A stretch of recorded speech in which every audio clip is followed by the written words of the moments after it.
Breaking news.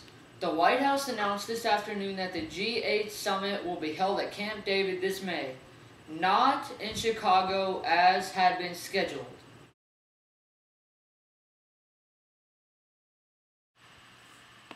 People were affected by 23 inches of snow covering Chicago and the suburbs, the largest single snowfall in the city's history.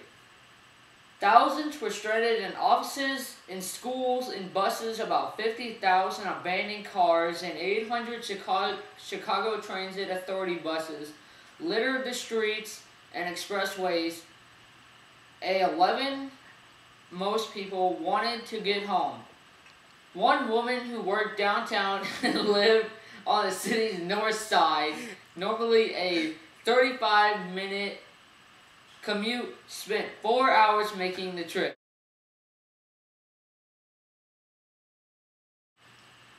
In 1967, the continued presence of American troops increased further, and a total of 475,000 were serving in the Vietnam, and the peace rallies are multiplying as the numbers of protesters against the war increased.